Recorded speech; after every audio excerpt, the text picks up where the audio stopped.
আহলান সাহলান ওয়া মারহাবা বিকুম, সালামুন আলাইকুম। এক নজরে কোরআন, মহাবিস্ময়কর গ্রন্থ আল কোরআন থেকে সূরা ফাতহ এর বিশ্লেষণ। আসুন আমরা দেখি ডক্টর মিজানুর রহমান আজহারি এক নজরে কোরআনে কিভাবে বিশ্লেষণ করেছেন সূরা ফাতহ, সূরা নম্বর 48। ডক্টর মিজানুর রহমান আজহারি তিনি তার এক নজরে কোরআন এখানে শুরু করেছেন তারতিব বিন নুজুল। এই বিবেচনায় এটি 111তম সূরা। এর আগের সূরা সূরা জুমুয়া, পরে সূরা মাইদা নাজিল হয়েছে। এবং ডান পাশে রয়েছে তারতিব ফিল মুসহাফ।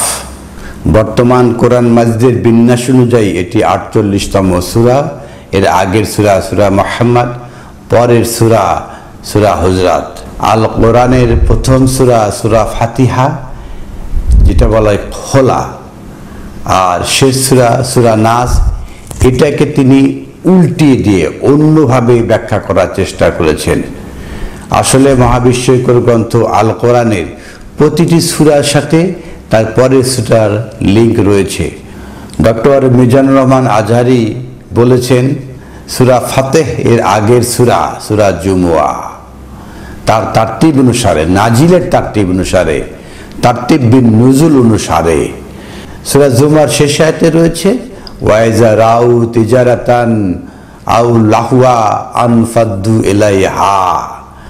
আর যদি দেখেন ব্যবসা বাণিজ্য অথবা তামাশা, ফাদ্দু ইলাইহা, তারা ছুটে যায় সেই দিকে। তারা কুকা কয়মান, এবং তারা আপনাকে রেখে যায় দাঁড়িয়ে। কুল মা ইনদাল্লাহ খায়রুম মিন লাহওয়া ওয়া মিনাত তিজারা। বলুন মহান আল্লাহর কাছে এর চেয়ে অনেক দামি রয়েছে, খায়ের সম্পদ রয়েছে, মিন লাহওয়া, খেল তামাশা থেকে অথবা ব্যবসা বাণিজ্য থেকে।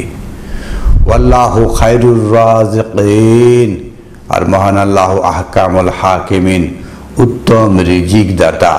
এর সাথে কি সূরা ফাতহ এর 1 নম্বর আয়াত ইন্না ফাতাহনা লাকা ফাতহাম মুবিনা, এটা কি যায়?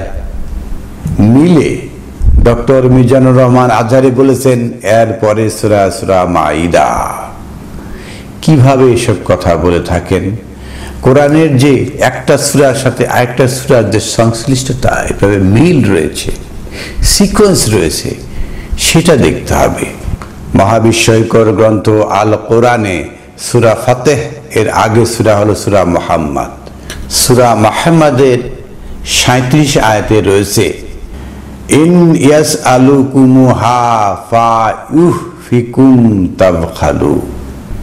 যদি তারা আপনাকে প্রশ্ন করে সেই বিষয়ে, ফায়ুহফিকুম, যদি তারা অনুসন্ধান করে, তাবখালু, অর্থাৎ অনুসন্ধান করতে তারা কৃপণতা করে। ওয়া ইউখরিজ আদগানাকুম, আর তিনি আপনাদেরকে আদগানাকুম, সমস্ত বক্রতা থেকে বেরিয়ে আনবেন। তারা আপনাকে প্রশ্ন করে সেই বিষয় নিয়ে, ফায়ুহফিকুম তাবখালু, তাদের কৃপণতা করে অনুসন্ধান থেকে, গবেষণা থেকে।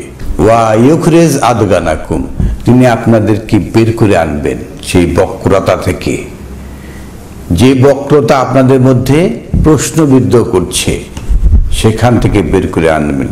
পরের আয়াতে রয়েছে হা আনতুম হাওলাই, এই আপনারাই তারা, তাদাউনা লিতুনফিকু ফি সাবিলিল্লাহ, আপনারা চান কোথায় আপনারা ইনফাক করবেন আল্লাহর রাস্তায়। ইনফাকের বিষয়টা সূরা বাকারা আয়াত 215-তে রয়েছে ইয়াসআলুনাকা মাজা ইয়ানফিকুন। এখানে সম্পদের বন্টনের কথা বলা হয়েছে, নিকট আত্মীয়, গরিব, মিসকিন, এদেরকে বলা হয়েছে। আর সূরা বাকারার 219 আয়াতে শেষে এসে বলা হচ্ছে ইয়াসআলুনাকা মাজা ইয়ানফিকুন কুল আফওয়া, আপনি বলুন ক্ষমা। ক্ষমা তো সম্পদ নয়, তাহলে ইনফাক দৃশ্যমান অদৃশ্যমান। ক্ষমা এটা হলো বিষয়গত বিষয়। সেইভাবে এখানে এসে বলা হচ্ছে হা আনতুম হাউলাই, এই আপনারাই তারা, তাদউনা লিতুনফিকু ফি সাবিলিল্লাহ, এই আপনারা চান যে কিভাবে ইনফাক করতে চান, সেটাই আহ্বান করছেন। ফা মিনকুম মান ইয়াফখালু, যারা কৃপণতা করে। কিসে কৃপণতা করে? আলিফ লাম মিম যালিকাল কিতাব লা রাইবা ফীহি হুদাল লিল মুত্তাকিন আল্লাযিনা ইউমিনুনা বিল গায়ব ওয়া ইয়াকুমুনাস সালাত ওয়া মিম্মা রাযাকনাহুম ইউনফিকুন। যে আল্লাযিনা ইউমিনুনা বিল গায়ব, যারা বিশ্বাস করে এই কোরআনে, এখানে গায়েবের খবর রয়েছে। এই গায়েবে যারা বিশ্বাস করে, ওয়া ইয়াকিমুনাস সালাত, এবং সালাত কায়েম করে, মানে এটাই কন্টাকে আসে, কোরআনের কন্টাকে আসে, কোরআনের বোধটা তারা নেয়। ওয়া মিম্মা রাযাকনাহুম, যা তাদেরকে রিজিক দেওয়া হয়েছে, মানে এখান থেকে যে বোধটা এসছে, ইউনফিকুন, তারা সেখান থেকে ব্যয় করবে, ইনফাক করবে। এটা আল কোরআনের 2 সূরা 3 আয়াত। আল্লাযিনা ইউমিনুনা বিল গায়ব, এই গায়েবে যারা বিশ্বাস করবে, এখানে অদৃশ্যের খবর রয়েছে। ওয়া ইয়াকুমুনাস সালাত, গায়েবের সাথে কন্টাক্ট হবে। ওয়া মিম্মা রাযাকনাহুম ইউনফিকুন, এখান থেকে তারা ব্যয় করবে, ইনফাক করবে। এখানে বলছে ফা মিনকুম মিন বাখলু, তাদের মধ্যে যারা বখিলতা করে, বলতেই চায় না, বলতেই ভয় পায়। মান ইয়াফখালু ফা ইন্নামা ইয়াফখালু আন নাফসিহি, আর যারা এই বখিলতা করে, তার বখিলতা তার নাফসের জন্য। ওয়াল্লাহুল গানিয়ুন, আল্লাহ হলো জ্ঞানী। ওয়ান্তুম ফুকারা, আর এই আপনারা, আর এই আমরা হলো ফকির, ফুকারা, অনেক ফকির। ওয়া ইন তাওয়াল্লাউ ইস্তাবদিল কওমান গায়রাকুম, আর যদি আপনারা মুখ ফেরা হন, চলে যান, ইস্তাবদিল, আল্লাহ বদল করে আনবেন, কওমান, এমন এক জাতিকে, গায়রাকুম, আপনাদের ছাড়া, আপনাদের ছাড়া আল্লাহ এমন এক জাতি আনবেন, সুম্মা লা তাকুনু আমসালাকুম, তারা আপনাদের মতো হবে না, যারা বখিলতা করে তাদের মতো হবে না। সূরা মুহাম্মাদের শেষে সাথে ইন ইয়াসআলকুমুহা, তারা আপনাকে প্রশ্ন করে, ফা ইউফিকুম তাফখালু, তারা গবেষণা করতে বখিলতা করে, অনুসন্ধান করতে বখিলতা করে। তাহলে 47 নম্বর সূরা, সূরা মুহাম্মাদের শেষ কথা এইটা। 48 নম্বর সূরার প্রথম আয়াত হলো ইন্না ফাতাহনা লাকা ফাতহাম মুবিনা। আমরা তো অনুবাদ করে রাখছি, নিশ্চয় তোমাকে সুস্পষ্ট বিজয় দান করেছি। আসলে কি তাই? এখানে কি তাই বলা হচ্ছে? কারণ আমাদের যে সেন্স এটা উল্টিয়ে রেখেছি। আমাদের যে বিশ্বাসের যে গ্রন্থ, সেটা হলো এই যে সাহিহ আল বুখারী, এইখান থেকে আমরা কোরআন বোঝার চেষ্টা করি। এখন আল কোরআন বোঝার জন্য নতুন একটা বই, নতুন একটা সূত্র আবিষ্কার হয়েছে, এক নজরে কোরআন। এগুলো তো আল কোরআন নয়, এক নজরে কোরআন।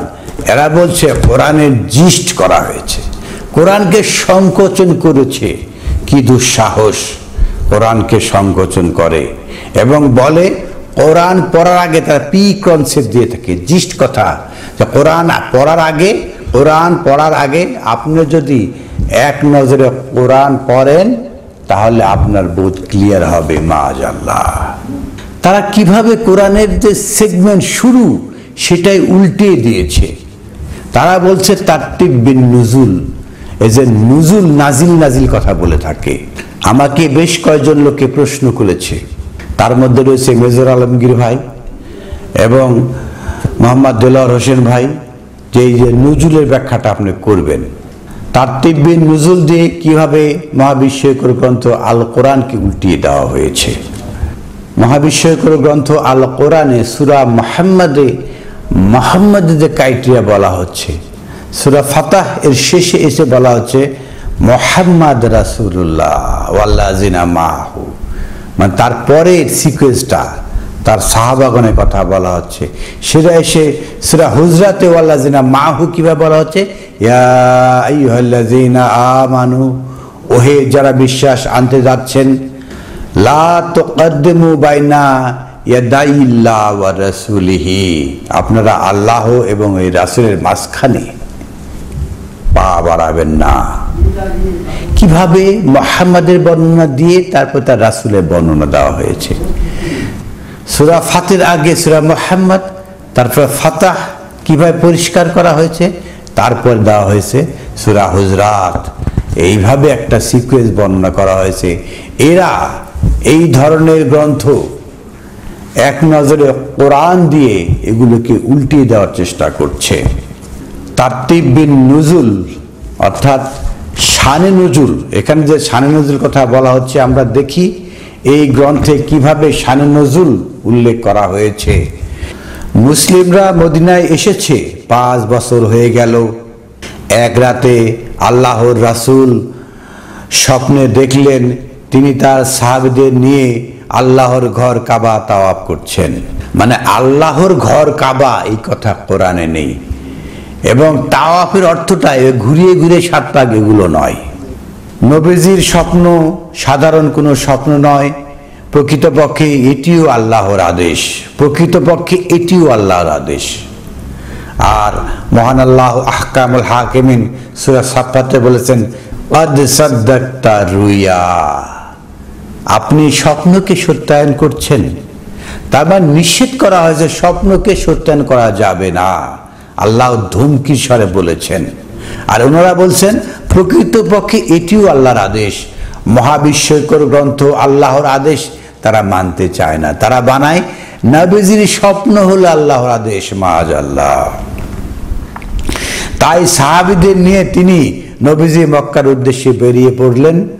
ওদিকে কুরাইশরা কোনোভাবেই চাচ্ছে না নবীজি মক্কায় প্রবেশ করুক, নানাভাবে মুসলিমদেরকে বাধা দেওয়ার চেষ্টা করলো, কিন্তু কিছুতেই কিছু হচ্ছে না। তখন তারা কৌশলে মুসলিমদের সাথে হুদায়বিয়ার ময়দানে সন্ধি চুক্তি করতে চাইল। হুদায়বিয়ার ময়দানে কাফেরদের সাথে মুসলিমদের সন্ধি, এটা কি হতে পারে? সূরা বানী ইসরায়েলের প্রথম দিকে কাফেরদের সাথে মুসলিমদের সন্ধি নিষেধ করা হয়েছে। নবী তাতে রাজি হলেন, মাআযাল্লাহ। চুক্তির শর্তগুলো মুশরিকদের এমনভাবে লিখলো যাতে করে মুসলিমরা বেকায়দায় পড়ে। এমনকি সে বছর মুসলিমরা উমরা পর্যন্ত করতে পারবে না। হজ এর সাথে উমরা করা যায়, শুধু উমরা করা যায় না, ফের আসতে হবে আগামী বছর। নবীজি তাদের সব শর্ত মেনে নিলেন। সত্যি বলতে বাহ্যিকভাবে দেখলে মনে হবে এই চুক্তি মুসলিমরা অনেক অধিকার থেকে বঞ্চিত, তাদের পরাজয় হয়েছে। তবে আসল সত্য কথা হলো এই চুক্তিতে একমাত্র লাভবান হয়েছে মুসলিমরাই। এসব কথা শুনলে নিজেকে উদ্বেলিত, অনুপ্রাণিত, উৎসাহিত মনে হবে। আর শেষ পর্যন্ত বেকায়দায় পড়েছে কাফির মুশরিকরা। এটা যে মুসলিমদের বিজয়, এই কথাটাই আল্লাহ এই সূরাতে জানিয়ে দিয়েছেন। বিজয় এটা বলছেন। হুদায়বিয়া থেকে মদিনায় ফিরে আসার পথেই এই বার্তা নিয়ে এই সূরা নাজিল হয়। বাস্তবে এই সন্ধির হাত ধরে কিছুকাল পরেই মুসলিমরা মক্কা বিজয় করে। এটি ছিল এক মহাবিজয়। ওনারা ইন্না ফাতাহনা, ফাতাহকে বিজয় অনুবাদ করেছেন। মহাবিস্ময়কর গ্রন্থ আল কোরআনে ফাতাহ শব্দটা এসছে 38 বার। ফাতাহ শব্দের অর্থ উন্মুক্তকরণ, উন্মোচন, শুরু। অক্ষরের উপরে জবর, বিজয়, প্রস্ফুটিত করা, খোলা, খুলে দেওয়া, ব্যাপকভাবে খোলা, চূড়ান্তভাবে বোঝানো। মহাবিস্ময়কর গ্রন্থ আল কোরআনকে শানে নজুল মানে সূরা ফাতাহ। এই সূরাটা মক্কায় রাসূল যখন উমরা করতে যাচ্ছিলেন, পথিমধ্যে হুদায়বিয়ার মাঠে হুদায়বিয়ার সন্ধি হয়েছে, তারপর এতে সুসংবাদ রয়েছে, বিজয় রয়েছে, এটা জানিয়ে দেওয়া হয়েছে। এইভাবে সূরা ফাতাহকে লক করে দেওয়া হয়েছে মক্কার ইতিহাসের সাথে। আসলে মহাবিস্ময়কর গ্রন্থ আল কোরআন পৃথিবীর কোনো এলাকার, কোনো জিওগ্রাফিক এলাকার জন্য নয়, এটা সারা বিশ্বের জন্য, এবং এটা কোনো সময়ের জন্য নয় যে 1400 বছর আগে নবী মুহাম্মদ মক্কায় এসেছিলেন তখন এই কোরআন সূরা ফাতিহা তখনকার ঘটনা। এটা কোনো ইতিহাস গ্রন্থ নয়, এর সর্বকালের সর্বযুগের গ্রন্থ, সবার জন্য গ্রন্থ। এইভাবে শানে নজুল বলে আল কোরআনের কোনো কোনো সূরাকে আটকে দেওয়া একটা প্রক্রিয়া। মহাবিস্ময়কর গ্রন্থ আল কোরআনে কোনো শানে নজুল নেই, কোনো শানে নাজিল হয়নি, এটা সার্বজনীনভাবে আল কোরআন নাজিল হয়েছে। শাহরু রমাদান আল্লাযী উনজিলা ফীহিল কোরআন, যেখানেই উত্তপ্ত হয়েছে মাটি সেখানেই কোরআন নাজিল হয়। ইন্না আনজালনাহু ফী লাইলাতিল কদর, যেখানেই অন্ধকার সেখানেই মহাপরাক্রমশালী নাজিল করেন এটাকে। তো এটা কোনো স্থান কাল পাত্রের উপরে নির্ভরশীল নয়, কোনো স্থান কাল পাত্র সময় এর উপরে বন্দি করা কোনো সুযোগ নেই। আমরা সূরা ফাতিহা 1 নম্বর আয়াত আমরা দেখি, ইন্না ফাতাহনা লাকা, নিশ্চয় আমি ফাতাহনা চূড়ান্তভাবে উন্মুক্ত করে দিলাম, লাকা আপনার জন্য। আপনি কে? আপনি মুহাম্মদ রাসূলুল্লাহ।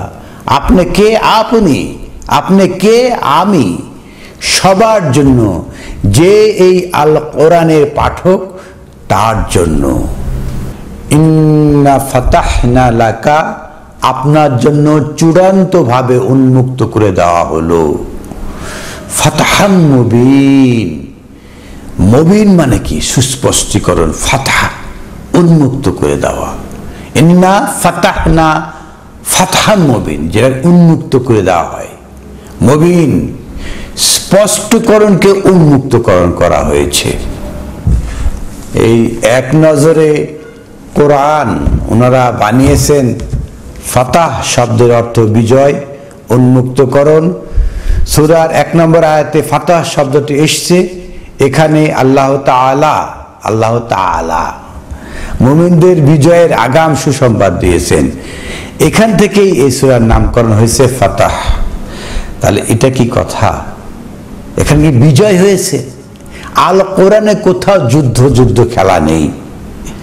এখানে মেজর থিম, উনি আবার ডক্টর মিজানুর রহমান আজহারি বাংলা ইংলিশ মিলিয়ে কথা বলতে খুব পছন্দ করেন। 1 নম্বর রয়েছে হুদায়বিয়ার সন্ধি, মানে মেজর থিম হলো হুদায়বিয়ার সন্ধি। 2 নম্বর হলো আনুগত্যের অঙ্গীকার। 3 নম্বর হলো সেরা সঙ্গীদের গুণাগুণ।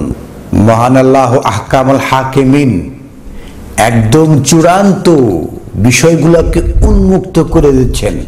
ফাতহাম মুবিনা, একদম সুস্পষ্ট করে দিচ্ছেন, উন্মুক্ত করে দিচ্ছেন। লাকা আপনার জন্য, এটা সবার জন্য নয়। যে মহাবিস্ময়কর গ্রন্থ আল কোরআনের পাঠক হবে তার জন্য উন্মুক্ত করা হচ্ছে। পরে আয়াতে রয়েছে লি ইয়াগফিরা লাকাল্লাহু, আল্লাহ যাতে আপনাকে ক্ষমা করতে পারেন। ইয়াগফিরা মুদারি ভবিষ্যৎকালে, মা তাকাদ্দামা মিন জাম্বিকা, যা রয়েছে আপনার পিছনের অপরাধগুলো, অমা তাখারা, এবং পরে যেগুলো হবে অপরাধ। এই সমস্ত অপরাধ জাম্বিকা, পূর্বের এবং পরে সমস্ত অপরাধ যাতে ক্ষমা করতে পারেন, এই জন্য তিনি মহাবিস্ময়কর গ্রন্থ আল কোরআনকে চূড়ান্তভাবে খুলে দিচ্ছেন। ওয়া ইয়াহদিয়াকা সিরাতাল মুস্তাকিমা, আর আপনাকে দেখাচ্ছেন সেই সাকিম, সত্য নিয়ে দাঁড়িয়ে যাওয়ার পথে দাঁড়ানোর কথা, দাঁড়ানোর পথটা আপনাকে দেখানো হচ্ছে। এখানে বিজয় হয়েছে, জয় হয়েছে, দিন কায়েম হয়ে গেছে, এরকম কোনো বিষয় নয়। ওয়া ইয়ানসুরাকাল্লাহু নাসরান আজিজা, আর আপনাকে আল্লাহ সাহায্য করছেন নাসরান আজিজ, পরাক্রমশালী শক্তি। এই সমস্ত কথা মহাবিস্ময়কর গ্রন্থ আল কোরআনের কথা, কোরআনের বোধের কথা, কোরআনের সমস্ত বোধ চূড়ান্তভাবে উন্মুক্ত করার কথা। এখানে বিজয় হয়েছে, চারিদিকে জয় জয়কার, এখন আপনি রাষ্ট্র ব্যবস্থা করেন, আইন করেন, এইসব কথা এখানে বলা হয় নাই। আমরা শানে নজরুলের মাধ্যমে এবং এই যে এক নজরে কোরআনে দেখলাম মেজর থিম হুদায়বিয়ার সন্ধি। তারা হুদায়বিয়ার সন্ধি পেয়ে থাকে এই সূরারই 10 নম্বর আয়াত দ্বারা তারা হুদায়বিয়ার সন্ধি দেখানোর চেষ্টা করে। আমরা দেখি 10 নম্বর আয়াতে কি বলা হয়েছে। ইন্নাল্লাযীনা ইউবাইউনাকা ইন্নামা ইউবাইউনাল্লাহ। তারা অনুবাদ করেছে, আর যারা তোমার কাছে বায়াত গ্রহণ করে তারা আল্লাহর কাছে বায়াত গ্রহণ করে। মানে বা ইয়া আইন বাই, এটার অনুবাদ করেছে বায়াত। কিন্তু বায়াত তো নাই। তারা এখান থেকে তারা হুদায়বিয়ার সন্ধি আবিষ্কার করে। বাংলাদেশে যত আল কোরআনের অনুবাদ দেখবেন সব অনুবাদে রয়েছে বায়াত, যারা আপনার কাছে বায়াত গ্রহণ করে। তাহলে বা ইয়া আইন এর শব্দের অর্থ হলো বাই, বিক্রয় করা, ক্রয় বিক্রয়, ব্যবসা। বাইবেল জুমলা, পাইকারে বিক্রয়। বাইবেল দিন, বাকিতে বিক্রয়। দিন মানে বাকি। এছাড়া ব্যাংকিং জগতে রয়েছে বাই সালাম, বাইয়া সরফ, বাই মুয়াজ্জাল, বাই মুরাবাহা প্রভৃতি ব্যাংকিং জগতে টার্ম রয়েছে। বাই মানে বিক্রয় করে, ব্যাংক কিভাবে মালামাল বিক্রয় করে এগুলোকে বলে বাই মুয়াজ্জাল, বাই সালাম, বাই মুরাবাহা প্রফিটে, মূলধনে মানে লাভে বিক্রয়। বাই মুয়াজ্জাল আজল মানে বাকিতে বিক্রয়, সময়ে বিক্রয় মানে বাকিতে বিক্রয়। বাইয়া সালাম, সালাম মানে শান্তি, এরা বলে অগ্রিম বিক্রয়। তো বাই মানে বিক্রয়। ইন্নাল্লাযীনা ইউবাইউনাকা, তারা আপনার কাছে বিক্রয় করে। ইন্নামা ইউবাইউনাল্লাহ, মূলত তারা আল্লাহর কাছে বিক্রি করে। সূরা তাওবার 111 আয়াতে বলা হয়েছে, ইন্নাল্লাহা আশতারা মিনাল মুমিনিনা আনফুসাহুম ওয়া আমওয়ালাহুম বিআন্না লাহুমুল জান্নাহ। ইন্নাল্লাহা আশতারা, নিশ্চয়ই আল্লাহ ক্রয় করে নিয়েছেন, কিনে নিয়েছেন, মিনাল মুমিনিনা, মুমিনদের থেকে, আনফুসাহুম তাদের নাফস, ও আমওয়ালাহুম এবং তাদের মাল। দুনিয়াতে তো একটা নাফস আর মাল, এছাড়া তো আর কিছু নেই। মহান আল্লাহ আহকামুল হাকিমিন, মুমিনদের থেকে কিনে নিয়েছেন তাদের নাফস এবং তাদের মাল। বিনিময় বিআন্না লাহুমুল জান্নাহ, জান্নাতের বিনিময় কিনে নিয়েছেন। এখানে হলো ইস্তারা বলা হয়েছে, কিনে নেওয়া। আর সূরা ফাতাহ এর 10 নম্বর আয়াতে বলা হচ্ছে, ইন্নাল্লাযীনা ইউবাইউনাকা, যারা আপনার কাছে বেচে দেয়। আল্লাহ কিনে নেন আর মুমিনরা বেচে দেয়, এই কেনা বেচা।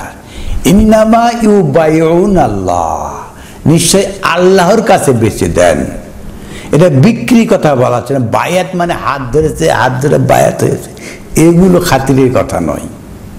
এগুলো বানাইছে কারা? বাংলাদেশে সহ প্রায় সারা দুনিয়ায় সকল অনুবাদে বায়াত অনুবাদ করা হয়েছে। এরা বায়াত তো এখানে নেই। ইয়াদুল্লাহি ফাওকা আইদিহিম, আর আল্লাহর হাত রয়েছে তাদের হাতের উপরে। মানে তারা যে এই যে বিক্রি করার যে ক্ষমতা, এই ক্ষমতার সাথে আল্লাহর একটা অবস্থান, আল্লাহর সহযোগিতা রয়েছেন। ফামান নাকাসা ফা ইন্নামা ইউনকুসু আলা নাফসিহি, আর এর যারা এই বিক্রি করাকে আল্লাহর কাছে নাফস এবং মাল বিক্রি করার পরে আর কিছু থাকে না, কিন্তু যারা এখান থেকে ফিরে আসে তাহলে তারা নাফসের সেই ক্ষতিটা করলো। এই যে তারা হুদায়বিয়ার সন্ধি আবিষ্কার করেছে, যে হুদায়বিয়ার সন্ধি হয়েছে হুদায়বিয়ার ময়দানে একটা গাছের নিচে। আসলে মহাবিশ্বের গ্রন্থে এই ধরনের কথা কি বলে? সেটাই সূরা ফাতাহ 18 নম্বর আয়াতে বলা হয়েছে, লাকাদ রাদিয়াল্লাহু আনিল মুমিনিন, আর অবশ্যই মহান আল্লাহ আহকামুল হাকিমিন, মুমিনদের উপরে সন্তুষ্টি হয়েছেন। রাদিয়াল্লাহু, রাদি হয়েছেন কখন? ইজ ইউবাইউনাকা, যখন তারা আপনার কাছে বিক্রি করে দিয়েছে, নিজেকে বিক্রি করে দিয়েছে আপনার কাছে। তাহাতা সাজারাতেন, তাহাতা মানে নিচে, সাজারাতেন গাছের নিচে। হুদাইবিয়ার ময়দানে একটা গাছ আছে, সেই গাছের নিচে তারা এই কাজ করেছে। বিষয়টা এরকম নয়। তাহাতা সাজারাতেন, সাজারা বিরোধ। এই তাহাতা সাজারা ব্যাখ্যা করা হয়েছে ফা আলেমা, আল্লাহ জানেন, মাফি কুলুবিহিম, তাদের অন্তরে কি রয়েছে, কি বিরোধ রয়েছে, কি মতবিরোধ রয়েছে তাদের অন্তরে, সেটা আল্লাহ জানেন। ফা আনজালা সাকিনাতা আলাইহিম, তখন মহান আল্লাহ নাজিল করেছেন একটা প্রশান্তি। অন্তরের ভিতরে যে অশান্তি রয়েছে তার জন্য আল্লাহ একটা প্রশান্তি নাজিল করেছেন। সেটা হলো তাহাতা সাজারাতা, অন্তরে রয়েছে মতবিরোধ, উতলে উঠে গপ গপ করে, যুদ্ধ করে। এই যে বিরোধগুলো রয়েছে এগুলো আল্লাহ আলেমা, আল্লাহ জেনে নিয়েছেন। ফি কুলুবিহিম, তাদের অন্তরে। ফা আনজালা সাকিনাতা আলাইহিম, তাদের উপরে আল্লাহ প্রশান্তি নাজিল করেন। ওয়া আসাবাহুম ফাতহান করিবা, ওয়া আসাবাহুম, তাদের সওয়াব দেন, সিয়াবা করেন, ফাতহান করিবা, নিকটতম, পরিষ্কার করার জন্য, উন্মুক্ত করে দেওয়ার জন্য। মহাবিশ্বকর গ্রন্থ আল কোরআনকে উন্মুক্ত করে দেন নিকটে, তাদের নিকটে এসে যায় আল কোরআনের উন্মুক্ত করা। এখানে ওই যুদ্ধ অচিরে বিজয় এসে যাবে এগুলো নয়। শানে নজুল দিয়ে কিভাবে হুদায়বিয়ার সন্ধি আবিষ্কার করে যুদ্ধ ভাব আবিষ্কারের আল কোরআনকে একটা জিওগ্রাফিক্যাল এরিয়ার মধ্যে ঢুকিয়ে দেওয়া হয়েছে, একটা সময়ের বন্ধনে আবদ্ধ করা হয়েছে। এই যে ফাতাহ শব্দটা আল কোরআনে 38 বার এসছে।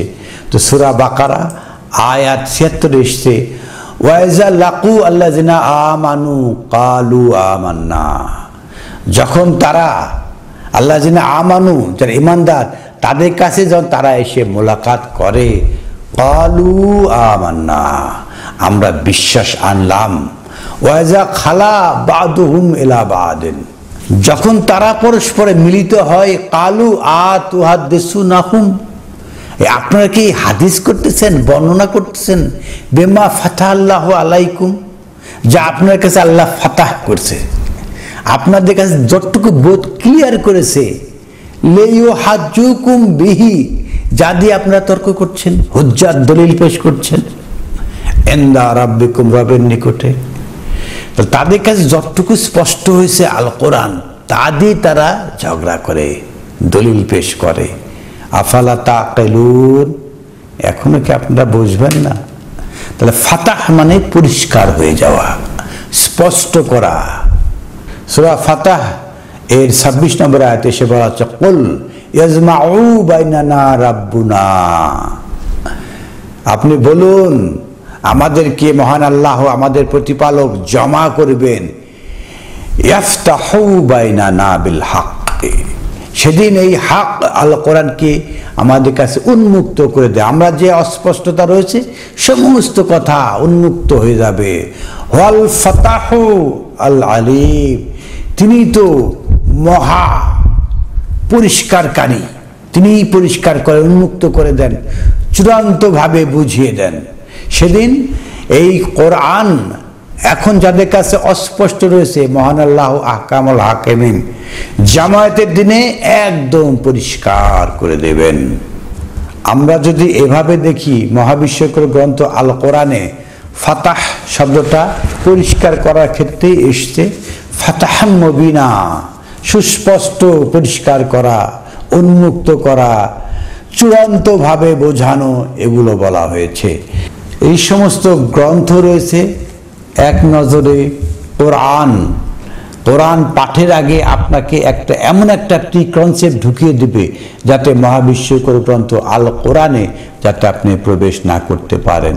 এই জন্য এখানে কোরআনের কোনো বাণী নেই, বরং কোরআনকে টুইস্টিং করে কিভাবে অন্য মিনিং করে যাতে মানুষ কোরআনের বোধের কাছে আসতে না পারে সেই চেষ্টাই করা হয়েছে, এবং অতি চড়া দামে বিক্রি করা হচ্ছে এবং অনলাইনে সোশ্যাল মিডিয়ায় ব্যাপকভাবে প্রচার করা হচ্ছে। আসলে এগুলো কখনোই কোরআন বোঝার জন্য পূর্বসূত্র নয়। মহান আল্লাহ আহকামুল হাকিমিন কোরআনকে পরিষ্কার করেছেন, আলিফ লাম র কিতাবুন উহকিমাত আয়াতুহু সুম্মা ফুসসিলাত মিন লাদুন হাকিমিন খাবীর।